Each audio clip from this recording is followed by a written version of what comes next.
नमस्कार बच्चों। हमने आपको कल करवाया था वर्ण। वर्ण क्या होते हैं? वर्णों वह ध्वनि है जिसके खंड नहीं किए जा सकते। ठीक है। और उसके बाद हमने आपको वर्णों के मेल से ही शब्द बनते हैं ये करवाया था। वर्ण संख्या में 52 होते हैं और वर्ण के दो भेद होते हैं, स्वर और व्यंजन। ठीक है। हमने आपको कल तक ये करवाया था और हमने आपको ये भी करवाया था कि जितनी ये अनुस्वार क्या होता है, विसर्ग क्या होता है और आगत स्वर किसे कहते हैं, आगत ध्वनि भी कहते हैं इसे। मात्राएं, स्वरों का उच्चारण स्वतंत्र रूप से भी होता है तथा ये व्यंजनों के साथ मिलकर भी बोले जाते हैं। जब ये व्यंजनों के साथ मिलकर प्रयोग किए जाते हैं तो प्रत्येक स्वर का एक चिन्ह होता है जो उसकी मात्रा कहलाई जाती है। ठीक, हर स्वर का व्यंजन के साथ मिला हुआ उसके रूप ही उसकी मात्रा कहलाई जाती है। अब देखिए, जैसे ये मात्राएं, ये देखिए ये मात्रा है।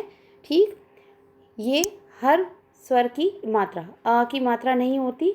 आ, ई, उ, री, ए, ऐ, ओ, ये मात्राएं हैं।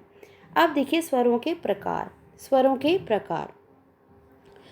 के जो प्रकार होते हैं वो होते हैं 3।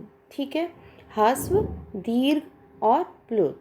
ठीक है, ह्रस्व स्वर में ये 4 आते हैं, दीर्घ स्वर में ये बड़े वाले होते हैं और उसके अंदर रहता है, प्लुत स्वर में रहता है ओम। ह्रस्व स्वर वो होते हैं जिन स्वरों के उच्चारण में अपेक्षाकृत कम समय लगता है, इन्हें ह्रस्व स्वर कहते हैं। ये 4 हैं, अ, ई, उ तथा री। दीर्घ स्वर वो होते हैं लॉन्ग वॉवल्स जिनमें बड़ा अ, बड़ी ई, बड़ा उ, छोटा ए और ओ और औ। इनको बोलने में साउंड ह्रस्व से ज़्यादा लगता है। उसके बाद आता है प्लुत स्वर। प्लुत स्वर वो होते हैं जिनको इन दोनों से ज़्यादा समय लगता है, इन दोनों से दुगना समय। कितना? दुगना समय लगता है इनसे। तो स्वर के प्रकार 3, ह्रस्व, दीर्घ, प्लुत। जिन स्वरों के उच्चारण में कम समय लगता है उन्हें ह्रस्व स्वर कहते हैं। जिन स्वरों के उच्चारण में ह्रस्व से अधिक समय लगता है उन्हें दीर्घ स्वर कहते हैं। प्लुत स्वर का प्रयोग संस्कृत में किया जाता है। इसके उच्चारण में सबसे अधिक समय लगता है। इसे ओम इस प्रकार लिख सकते हैं, ओम। जैसे ओम करके तीगना समय लगा तो इसे ओम करके भी लिखा जाता है। अब आइए हम आते हैं व्यंजन पे। व्यंजन, ठीक है, व्यंजन पे आते हैं। व्यंजन क्या होते हैं? ऐसी ध्वनियाँ जिनका स्वतंत्र रूप से लेखन संभव है परंतु उच्चारण के लिए स्वरों की सहायता लेनी पड़ती है।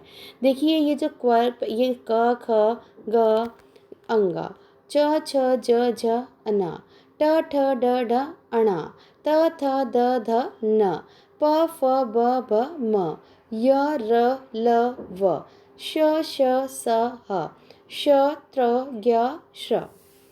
ठीक है। अब देखिए ये संख्या में होते हैं 25। जितने भी हमारे यहाँ तक आते हैं पवर्ग तक आते हैं 25। इन्हें कहते हैं हम स्पर्श व्यंजन। अंतस्थ होते हैं ये 4, ऊष्म भी होते हैं 4 और संयुक्त व्यंजन भी होते हैं 4। और जो ये ड, ढ ये हैं अतिरिक्त व्यंजन। सबसे पहले देखो ये जो लाइन लगी है स्पर्श व्यंजन, क से लेकर के पहले 25, ये सारे संख्या में कितने हैं? 25। ये देखिए ये सारे संख्या में यहाँ तक जितने भी हैं ये हैं 25। ठीक, इन्हें हम स्पर्श व्यंजन कहते हैं क्योंकि इन्हें स्पर्श व्यंजन इसलिए कहा जाता है क्योंकि इन्हें बोलते समय हमारे मुख में से कभी जीवा को ये टच करते हैं, कभी तालु को, कभी दंत को, कभी होठ को, कभी कंठ से आवाज़ निकलती है। तो इन्हें इसलिए ये किसी न किसी चीज़ को शरीर के अंग को छूते हैं, इसलिए इन्हें स्पर्श व्यंजन कहते हैं। यह अलावा अंतस्थ व्यंजन होते हैं श, श, स, ह, ऊष्म व्यंजन, संयुक्त व्यंजन श, त्र, ज्ञ, श्र। ये 4 हमारे संयुक्त व्यंजन होते हैं। अब देखो इसमें जो अगला है, किसी भी व्यंजन के अरहित रूप को लिखने का ये प्रकार है कि कोई भी व्यंजन जब लिखा जाता है, जो व्यंज लिखते हैं, जैसे ये, अगर हमने किसी व्यंजन को लिखा, जैसे क, ये आधा है, इसको ऐसे भी लिखा जाता है। ख, जब ये ऐसे है तो हम इसको ऐसे लिखते हैं।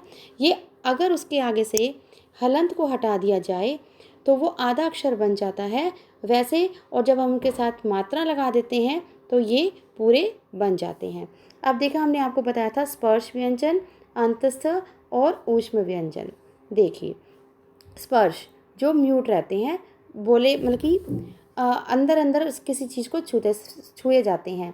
स्पर्श व्यंजनों में जीवा मुख के विभिन्न स्थानों को छूती है, इसलिए इन्हें हम स्पर्श व्यंजन कहते हैं। ये क्वर्क से पवर्ग तक स्पर्श व्यंजन हैं। अंत से सेमी कांस्टेंट, स्वर और व्यंजन के बीच में स्थित होने के कारण इन्हें अंतस्थ कहा जाता है। ये इसका उच्चारण जीभ के किसी विशेष भाग को नहीं छूता। ये चार हैं, य, र, ल, व। उसके बाद आते हैं ऊष्म व्यंजन। इन उच्चारणों में सांस तेजी से निकलती है और ऊष्मा, गर्मी पैदा होती है। जैसे देखो, बोले में श, श, स, हा, तो एक ऊष्मा निकल रही है। तो ये व्यंजनों के प्रकार, ठीक है। उसके बाद आते हैं ये संयुक्त व्यंजन। संयुक्त व्यंजन देखो, सबसे पहला है क जमा श, श, त जमा र, त्र, ज जमा इया, ज्ञ, श जमा र, ये बन गया श्र। तो जो दो या दो से अधिक व्यंजन को मिलते हैं, एक से अधिक व्यंजन को मिला के एक व्यंजन तैयार किया जाता है, उसे हम संयुक्त व्यंजन कहते हैं। ठीक है, हमने अब ये करवाया आपको कि वर्ण किसे कहते हैं। वर्ण के दो भेद होते हैं, स्वर और व्यंजन। स्वर के तीन भेद होते हैं। व्यंजन के हमने आगे आपको चार भेद करवाए, जिसमें स्पर्श व्यंजन, अंतस्था हो गया, ऊष्म हो गया और संयुक्त व्यंजन हो गया। अब बारी आती है अनुस्वार और अनुनासिक की। अनुस्वार क्या है? अनुस्वार जिसका स्वतंत्र उच्चारण नहीं होता, ये व्यंजनों के साथ होता है। देखो, जैसे सबसे पहले हम आपको करवाते हैं गंगा, व्यंजन के ऊपर बोला जा रहा है, व्यंजन पे गंगा। गंगा, गा के अनुस्वार खाली किस पे लगेगा? किसी पे भी नहीं लगेगा। अगर आपने कुछ भी व्यंजन वाला शब्द बोलना है तो उसी के ऊपर ही लगेगा। जैसे अंगूर, तो आ के ऊपर लगा, स्वर के ऊपर। तो ये अपनी सहायता से नहीं बोले जाते। अनुनासिक का जो चिन्ह है, अनुस्वार का चिन्ह, ये देखो, अनुनासिक का चिन्ह होता है ये वाला। अनुनासिक होते हैं ये चंद्र बिंदु, ठीक है, और अनुस्वार होते हैं ये बिंदु। तो ये अनुस्वार का चिन्ह है। अनुनासिक का प्रयोग करते समय मुख और नासिका दोनों से श्वास निकलता है। जैसे चांद, देखो ये मात्रा के साथ ही आता है, चांद, ठीक है, ऐसे लिखा जाता है इन्हें। ये टांग, तो हमने इसको ऐसे लिखा। मैं, है, क्यों। लेकिन देखो, जो कुछ हैं उनके ऊपर चंद्र बिंदु नहीं आता। जैसे मैं के ऊपर चंद्र बिंदु नहीं आता, मैं पे अनुस्वार आता है पे चंद्र बिंदु नहीं, अनुस्वार आता है, क्यों पे चंद्र बिंदु नहीं, ये आता है। ये तीनों गलत हैं और ये तीनों ठीक हैं। इसके बाद देखिए, अनुस्वार का स्वरों की तरह स्वतंत्र उच्चारण नहीं होता। मैंने आपको पहले ही बताया कि ये स्वर व्यंजन के साथ बोले जाते हैं, ये स्वतंत्र रूप से नहीं बोले जाते। और जो ये हैं, ये खुले स्वतंत्र रूप से बोले जाते हैं। देखो, चांद, ऊंट, आँख, उंगली, ये स्वर के साथ ही बोले जाते हैं। देखो, चांद आ की मात्रा के ऊपर लगा, ऊ के ऊपर लगा, आँख में आ की मात्रा के ऊपर लगा, उंगली में ऊ के ऊपर लगा। लेकिन यहाँ देखेंगे जब आप, तो ये गा के ऊपर लगा, ये चा के ऊपर लगा, और ये बंदर के ऊपर, और ये चुंबक के ऊपर। तो जो अनुस्वार हैं वो व्यंजन के ऊपर लगाए जाते हैं। अनुनासिक स्वतंत्र होते हैं, ये कहे स्वर, व्यंजन और स्वर दोनों के स्वर के ऊपर ज़्यादा लगाए जाते हैं। आप देखो, संयुक्त व्यंजन, जब दो या दो से अधिक व्यंजनों का परस्पर संयोग होता है उसे संयुक्त व्यंजन कहते हैं। संयुक्त व्यंजन का स्वतंत्र प्रयोग, जैसे श, रक्षा,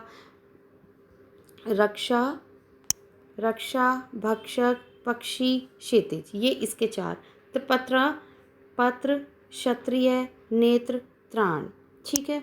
इसके बाद द्वितीय व्यंजन में देखो ना 2 प्रकार आएगा, जा जिसमें 2 जैसे बिल्ली होता है, बिल्ली, दिल्ली। ठीक है। अन्य कुछ होते हैं जिसमें गम्य, उद्यान, सत्य, विद्युत,